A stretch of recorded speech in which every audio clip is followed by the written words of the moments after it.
Alrighty, fight fans, welcome back to the channel and another episode. This week we've got episode 12, Anthony Smith versus Alexander Rakic. Quickly go over last week's card. First time in a while that I'm getting back-to-back weeks, so I can kind of go over my picks. We finished with a silver badge, top 40% on verdict. Didn't hit the multi, and we went 1-1 on the single plays. Like I said in a week previously, I won't break down the whole main card. I'll just kind of go over my best pick and my worst pick. So my best pick last week was definitely Frankie Edgar, $3 underdog. We had him in the single plays. He did look good, won a controversial decision. I did score the fight for Munoz, but I'll take it. Pedro looked really good across the 25 minutes, and it was a really good fight, really entertaining and high level fight. My worst pick, I considered choosing Agapova, but I know lots of people thought the same, so I'm going to say Marcin Prachnio. He sucks. Rodriguez is low level. I don't think he is better coming off the back of that win, but Marcin just showed how truly poor he is. It was a bad read by me, kind of reading into his previous competition, even though he'd lost, thinking that he might be a little bit better, and he just wasn't. He really terrible IQ, getting caught up in that clinch and just not trying to get out of it at all. And Rodriguez going absolute work, so that was kind of how I saw last week. Overall, decent main card. We'll start at the bottom of this one. We've got Magomed Ankalaev versus Ion Cutelaba. Magomed is 1.56 times the favourite on verdict, and Ion is 2.79 times. Magomed also the favourite at the bookies at $1.26, and Ion Cutelaba coming back at $3.75. Ankalaev as a pro is 13-1, Cutelaba 15-5 with one no contest. I'm really glad they rebooked this one. In real time, in the previous fight, I thought Ion was out, but he evidently wasn't. He was just acting a fool, and I'm glad, yeah, because it's a really good matchup. Cutelaba, absolute physical specimen, powerhouse, throws everything into his strikes, and he isn't the most technical of guys, but it doesn't matter, because within that first round, if he lands, it's likely lights out. However, after that first round, he is a different fighter. His volume goes through the floor, you know, and he's still dangerous, but he throws strikes one at a time and becomes much easier to manage and set a pace on, and that is going to be key for Ankalaev. We have seen him set really high paces in his fights, you know. What he lands isn't always significant, so if you just kind of glance over the stat sheet, it doesn't show up. But if you take a deeper look, he's thrown over 120 strikes in all three of his UFC fights that have gone out of the first round, which is quite a high pace at 205. He also fights really long. These guys are evenly matched, as you can see, with regards to reach. But when they're actually in there, the jabs and straight attacks out of Ankalaev manages to keep him on the outside for the most part, which is another super important factor to consider in this fight when you're thinking about the power of Cutelaba in the pocket. One thing I would like to see more out of Magomed is some kicks, but in this fight it shouldn't really hamper him too much, because Ion is a guy very boxing oriented who hardly throws any kicks himself too. Both guys really good wrestlers. You know, when Ion shoots, he usually secures. He completes at 71%, which is super high. But you know, Magomed defensively sound himself, 85% takedown defense, and with his style fighting on the outside, he typically gives himself a little bit more time to respond to wrestling attacks, fight for underhooks, and manage to stay on the feet. The same can be said with regards to Cutelaba being a good defensive wrestler. But as I mentioned before, once his gas tank goes, that takedown defense doesn't hold up as well. And I feel like Magomed getting this to the ground is the perfect way to wear on Cutelaba more, tire him out as much as possible, and then just nullify that danger that he presents on the feet. So to my pick, I think that Magomed is just the better technical fighter, has more paths to victory in this one, so I have to side with him. Of course, when you're going up against Ion, there's always the knockout threat, but he does become a bit of a liability out of the first frame, and I can't feel confident with that, can't feel confident taking him. So I think Ankalaev will do enough to take this one out on the scorecards. Perhaps he'll get a finish late, third round maybe, when Cutelaba is fading, but yeah, I'm going to take the decision for Magomed at 4.01 times on verdict currently, which I think is a really solid and safe bet at a good price. Going to the next fight, we've got Ricardo Lamas versus Bill Algeo. Lamas, the UFC vet, 1.28 times on verdict, and Bill Algeo 4.6 times. Well represented kind of between verdict and the bookies as well, with Ricardo Lamas being a $1.28 favourite and Bill Algeo $3.60 underdog. As a pro, Lamas is 19-8, Algeo 13-4. Bill Algeo's UFC debut here, and what an entrance it would be if he could beat Ricardo. It's a huge task for him though. Lamas has been a top 10 guy for years and years and has really fought some of the best to ever do it at featherweight. And although I'm hearing a lot of people think that Lamas has fallen off and he's past it, I've just got to disagree. You look at his record, 6-6 in the last 6 years doesn't look so great, but if you look at those 6 losses to Aldo, Mendez, Holloway, Emmett, Bektic and Cater, the only person on that list you could even discredit at all is Bektic, as you know, he's kind of looked a little average recently, but at the time that him and Ricardo fought, he was storming, and that fight went to a razor close split decision that, you know, went Mersad's way. And overall, I think that level of competition that Ricardo's come up against across his career and experience edge will speak levels in this fight.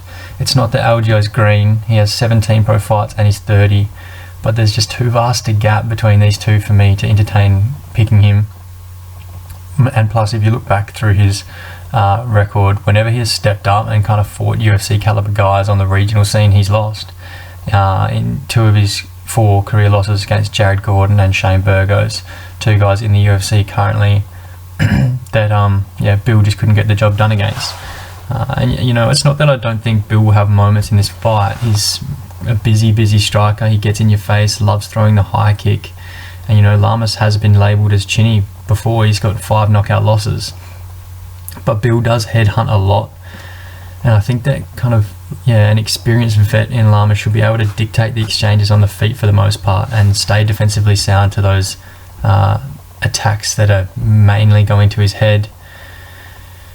I do know that Algeo doesn't mind grappling too, 6 career wins via sub, but I think that is even where Lamas will have the greatest advantage. And he does like to take it to the ground as well, averages 1.63 takedowns per 15 minutes. And you know, Ricardo's notched subs over some of the best in the game, including Charles Oliveira. And you know, Algeo is not so great defensively on the ground. His desire to get the fights to the ground for his own offense has resulted in him getting subbed twice in his career as well. And we know how lethal Lamas' guillotine is. And I do really fancy him to finish this fight. I think Algeo makes a mistake at some point, and I think Ricardo submits him. So that's my pick. Taking Ricardo Lamas by submission. If he doesn't finish this fight, maybe I'll begin to consider that he's falling off or sliding down the back end of his career. But yeah, as for his submission kind of resume, he's got 5 on his record, and like I said, against some really high level guys, and he's dangerous on the ground and defensively sound. He's never been subbed in his career, including, you know, going to the ground with Charles Oliveira and the Sort. And I feel like he's particularly dangerous when his opponent's looking for grappling exchanges themselves, which Bill potentially is going to come in and do, being a kind of submission guy himself. As for picking a round, I really don't know, but I'm just going to play the second round. Lamas has banked 2 out of his 5 career subs in the second, and Algeo's lost two of his career losses by submission, one of those in the second round, which was his 2014 fight against Burgos. So not really great trends for the second round, but I'm just going to ride with that one. To the next fight in the card, we got Ji-Yeon Kim versus Alexa Grasso. Kim, sizable, underdog, 4.72 times, and Alexa Grasso 1.27 times. As for the bookmakers, Ji-Yeon Kim $3.75 and Alexa Grasso $1.26. Kim 9-2-2 as a pro, and Grasso is 11-3. So again, similar to our last fight, pretty similar odds here between verdict and the bookmakers. Nice to see, and I feel they're somewhat justified. You know, Grasso's coming up from strawweight, and she's definitely versed the better competition in her career. Her striking's super nice. She fights much longer than her 66-inch reach suggests. She pours that jab out, keeps her busy with the kicks, especially a front kick to the body, digging her toes in, and her output's almost unmatched on the feet. You know, she threw 124 significant strikes in the last round alone in her fight against Karolina Kowalkiewicz, which you know, she unanimously won. Obviously, she also has some underrated, nasty jiu-jitsu. She hasn't got a win in her career by submission, but she's got it in the back pocket. You know, she had a really, really tight angle on Esparza's arm in the last round of her last fight that Carla fought through, did so well to escape from, but she's a veteran in herself, you know. The one letdown for Alexa Grasso is her takedown defense. You know, 63% is pretty terrible, and when she gets taken down, she doesn't get back up, and she typically loses the fight. You know, and that's what led her to losing that last fight against Esparza. She was winning all the stand-up exchanges, but Carla, being a wrestler by trade, just kept going back to the well with that and secured the UD. Ji and Kim, however, has not attempted to take down in a UFC career, and that's why I think this fight favours Alexa Grasso. You know, Kim, dangerous striker in her own right, boxing and kickboxing background, notched plenty of knockouts through her boxing, kickboxing career, but that just hasn't exactly translated well to MMA and UFC in particular. Well, yeah, MMA, she's only had one UFC fight before, but because we have seen her beaten in pure striking matches before, against Pudilova and Antonina Shevchenko, plus get lucky with a split decision over Justine Kish, in which she got outlanded by 30 odd strikes. Sorry, Kim has had plenty of UFC fights, 5 I think, 5 or 6. But yeah, so like I said, plenty of striking matches where it's just been striking, she's still lost. So even with her striking pedigree, you know, whereas Grasso has won almost every striking exchange she's been in within the UFC. It's purely her kind of defensive grappling that gets her in trouble and has led to her losses. So that speaks to my prediction. I won't stay on this prediction forever. I think it's going to be a stand-up affair where Kim will hold size and reach advantages, but I overall think that Grasso has the better technique, uses her kicks more and attacks all areas of the body, you know, with a wider variety of strikes coming from a wider variety of angles. Kim definitely a headhunter, and I think Grasso takes a wide decision through accumulation of damage and her superior output, which is insanely high, like I alluded to earlier. However, Grasso by decision is only paying 1.56 times on verdict, which I'm not too keen on. So I'm just going to play a bit of a risk, and I'm going to take Grasso by knockout at 14.17 times. I think she does have an advantage on the feet, and 4 of her 11 wins have been by knockouts. Yeah, so I think a kind of versatile approach, more volume, potentially wear Kim out and finish her late, so I'll play that in the 3rd round. Like I said, this goes to decision, I won't be surprised, but I think Grasso wins regardless, and just having a little tickle on the TKO for the value. Co-main event time, Robbie Lawler versus Neil Magny. Robbie Lawler 1.78 times for favourite on verdict, and Neil Magny 2.28 times. You switch that across to the bookmakers, Robbie Lawler, the considerable underdog, $3.12, and Neil Magny, the favourite, at $1.35. Lawler 28-14 with 1 no contest as a pro, Magny 23-8. So you know that those verdict odds and bookmaker odds, big discrepancy, which I'll talk about later on, I suppose, as I get to my predictions. To start us off, Magny, super rangy fighter, probably as long as you're going to see at 170, with 80-inch reach, standing 6'3". But I didn't really like what I saw in his last fight. Typically you can bank on his fight IQ being really good in there, really composed, but I felt like he was making all the wrong moves. He clearly had a striking advantage against Rocco Martin, but he kept initiating clinches where Rocco was kind of looking way stronger than him, grabbing underhooks, peeling Magny off, reversing the position against the cage and getting his own work in. And for those reasons, I actually scored that fight for Rocco. Lawler is a much more physical guy than Rocco, and if Magny plays that same route, I can definitely see Lawler reversing position, keeping him in the pocket against the cage and landing some big hooks, big elbows, which, you know, Lawler's a powerful guy. Magny could definitely be in some strife if that's what eventuates. Tough though, because you got to look at Magny as a whole. He has been very, very active recently, and the body of work is impressive. Super well-rounded skill set, good technical striking, ability in the clinch game, even though it didn't look so good last time out, and then nice wrestling as well, heavy top game, really good at keeping guys down, and those long limbs, kind of, yeah, managing to secure guys, secure positions, making sure they don't wriggle out. That's kind of Neil Magny's game. And with him as the dog on Verdict, you know, that's a good looking play. He does remain busy throughout his fights, typically ramps up the output as the fight progresses, which did eventuate in that last fight and every Neil Magny fight I can think of. And you know, Lawler's somewhat the opposite. He has shown us volume in the past, but I'm talking years and years ago. And I'd say that currently he's more of a bait and wait style fighter, looks for that big shot rather than putting in a body of work across 15. And as for his recent performances, he really hasn't looked that great. The Askren fight is somewhat of an anomaly. I will probably just disregard that. But the RDA and Colby fights, you know, they both just nullified Lawler's style with pressure and volume and dominated him on the scorecards. And Neil Magny does fight with a similar sort of pressure and pace as those guys.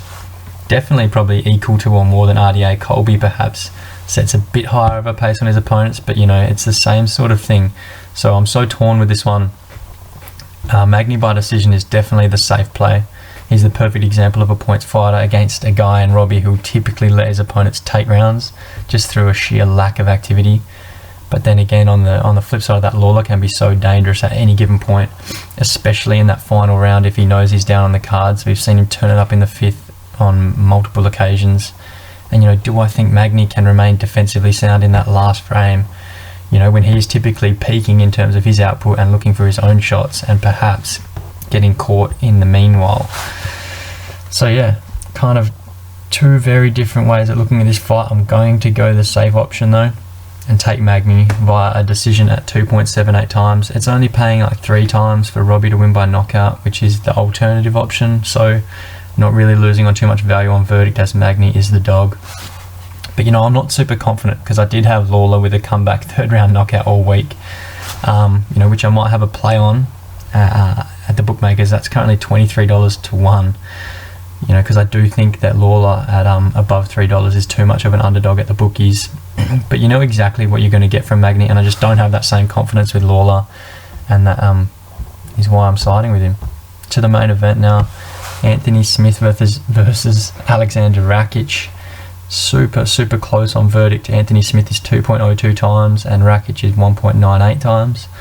A little bit further apart of the bookies, Smith the $3.30 underdog and Rakic $1.32.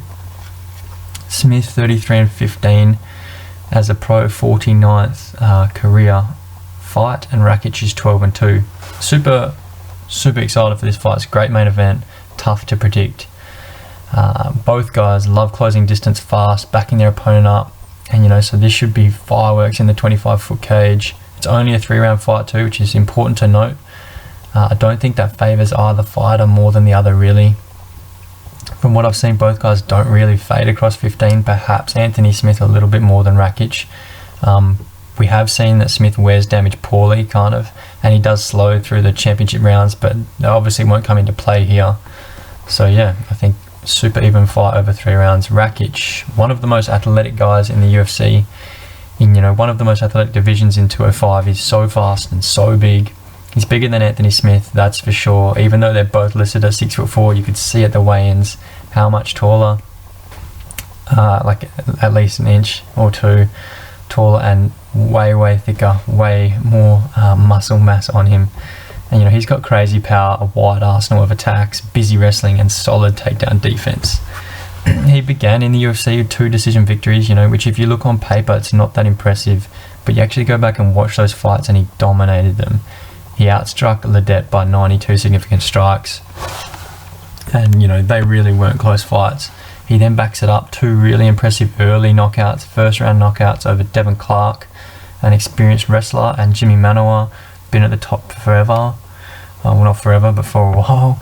The Jimmy knockout was devastating as well. And then, you know, we go to his last fight, a tough split decision loss to Vulcan that many thought he won. You know, and I like to see that. That's a very solid natural progression through the ranks, and he didn't look out of place in any of those fights. The Vulcan fight, yes, he got slept by Prohaska in his last, but you know, Yuri seems to be the real deal too, and Ozdemir has a slot in the top 10 of this division regardless. So for Rakic to look so at home in that fight, and you know, even potentially win that fight, I think that bodes well for him coming into this one. To Anthony Smith, you know, when he went to light heavyweight as a new man, 2 first-round knockouts over veterans in Rashad and Shogun. Then he battled adversity to sub Vulcan in the 3rd round of their fight, which earned himself a title shot. The title shot didn't go his way. Obviously, Jones beat him up, but that's kind of understandable, and he did survive the full 5 rounds, which is impressive in its own right. He then, in his next fight, rallies to sub Gus in the 4th round, kind of similar to that Vulcan fight, because, you know, he was losing, much like the Oezdemir one. And then in his last fight, got absolutely mauled by Teixeira as soon as it got out of the first frame. He had a good first round, light on his feet, quick strikes, winning the striking exchanges, and then after that, Glover just poured it on him. So to kind of match these two together, Smith definitely has the competition edge in this fight. You know, you just listen to the last few names I listed, and he has a super well-rounded skill set as well. Nice long strikes, he really twists on his hooks, but he kind of integrates that boxing, kickboxing with a Muay Thai style offense. He does like to be light on his front foot. He loves the knees, elbows and clinch game. And then he's also got underrated Brazilian Jiu-Jitsu. Some people knock him for that, but you know, he's subbed some big names and he's definitely got ability on the ground. Going into this one though, just how much stock am I going to put in that last fight against Glover? No one can question Smith will win and stay in the fight, but he did take one of the biggest beatings ever seen in the octagon. In that fight, he lost teeth, he broke his nose, he broke his orbital, and that was only 3 months ago. I definitely think that Smith has the ability and skill set to win this fight, but Rakic is a terrible matchup. You know, a big power guy. He doesn't sit in the pocket and stay still like a Rashad or Shogun, but a guy who works from the outside with lots of kicks and then closes distance so fast to work hands or finish combos with kicks. You know, I liken Rakic's stand-up a lot to Thiago Santos. And Santos knocked out Smith with a kick to the body a few years ago. Yes, that fight was at 185, but, you know, Santos is a 205 and now same as Smith. I think that kind of translates. Overall, I think that Rakic's striking is going to be too much for Anthony Smith. You know, Anthony has been susceptible to kicks across his career, including that knockout or TKO via Santos, and then in particular the leg kicks, you know. And Rakic does go to the leg a lot with his kicks. He uses it to set up kicks higher up the chain to the body, to the head, and it's going to go a long way towards hampering Smith's movement, which is then going to ease up kind of Alexander's entries to transition to punches. So yeah, Rakic advantage on the feet for sure, in my opinion. Smith will have the Brazilian Jiu-Jitsu advantage in there, but you know, Rakic has 88% takedown defense, and he likes to fight on the outside. It gives him more time to respond to wrestling and the explosivity in which Rakic fights. I don't think Smith will be able to get it to the mat. So yeah, I think Rakic takes this one. It makes me more confident. Smith coming up against a genuine knockout guy so soon after what Teixeira did to him such a short time ago. Yeah, and Smith, you know, has been knocked out 9 times in his career. So yeah, Rakic KO first round 3.09 times. Definite value in this play on verdict, with Rakic being just a slight favourite, but from a betting point of view I just wouldn't touch it. You know, Rakic around that $1.30 mark. I think that, like I said, Smith definitely has some ways to win this fight, but I just can't have him after that last one, and Rakic being such a dangerous guy. To the betting side of things, start with the multi. 1 and 10, 1 win, 10 losses. Looks gross, but profit 29.099 units. To this week, taking Cummins straight up, Patolo versus Kasanganai to not go the distance, Ankalaev 3rd round or decision, and Lamas straight up at $17.30. We've talked about the Ankalaev and Lamas picks already. You guys know my reasoning for those two. So I'll talk about the other 2 legs, kind of diving into the prelims for a bit of value here. I like this card in terms of viewing, but I don't like this card in terms of betting. So yeah, Cummins, I think that Cummins will be the slightly busier guy in a low volume fight and a low quality fight, which should be enough to get him over the line. Has the experience edge over Alessio, and you know, he's pretty tricky and unorthodox on the feet. So I think kind of all of that is going to lead into him winning either a decision, likely a decision over Tahiriko, in a pretty uneventful affair, I'd predict. And then the Patolo versus Kasanganay fight, Patolo finisher through and through, 10 of his 13 wins by sub or knockout. And you know, although Impa isn't known for finishing himself, Patolo is such a defensive liability, like we saw in his last fight against Darren Stewart. that if he loses, he's typically getting finished himself. 5 of his 6 losses by a finish. So, you know, I do expect this fight to be fireworks. Marky's going to come forward, put the pressure on. I did want to take Patolo straight up, but I can't have him with any faith, so I thought I'd play the unders at really similar odds. Just because, yeah, if he doesn't win by finish, even though Impa's not a finisher, Marky can't be trusted. Single plays for this card, our record 2-5 for a loss of 1.3 units. Just having the one single play on this card, and it's going to be Hannah Cyphers, $3.75. Women's MMA, anything can happen, you know. 3 straight losses for Cyphers, but against some pretty tough competition. Her last fight, a loss to Agapova, hasn't aged well after what we saw Agapova do last week, but that does just go to show the unpredictability of these women divisions, and that you can't back the favourite for the most part. After her fight against Mackenzie Dern, I said to myself I was going to take her next up, but when it was upper weight class against Agapova, I just couldn't. Back to 115 for this fight. Cyphers fills out much nicer. She's still undersized, she's only 5'1", but you know, she has decent power, decent wrestling, decent hand speed. It's an IQ that gets you in trouble at times, you know. Particularly, just go back and look at that Dern fight. She kind of initiated a bit of a clinch game and stayed on the ground with Mackenzie Dern, which was just not the right call. But as a big underdog here, I'm going to take her. Mallory Martin, she doesn't excite me. She isn't overly flashy. She's 6-3. Only one fight in the UFC. Who she lost? She lost that fight to Jandiroba, who is solid, but I don't think she warrants being a $1.25 favourite against a much more experienced girl than Hannah. Cyphers did miss weight. I looked at her this morning. Did get to 117, so she missed by a pound. It's a little concerning in case she did have problems with her cut, but at the face-offs, she looked fine, and I'm going to stay with this pick. Yeah, it did make me rethink it, but $3.75. I'm gonna stay with it. So that's it. Thanks for sticking around if you stayed this long. Next week we've got Overeem versus Sakai.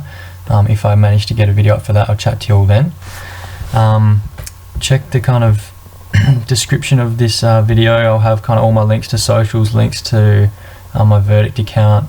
Follow me on all of them if you want to kind of keep up with how I'm scoring fights, and yeah, some betting verdict related content on my socials. Apart from that, cheers. Thanks guys.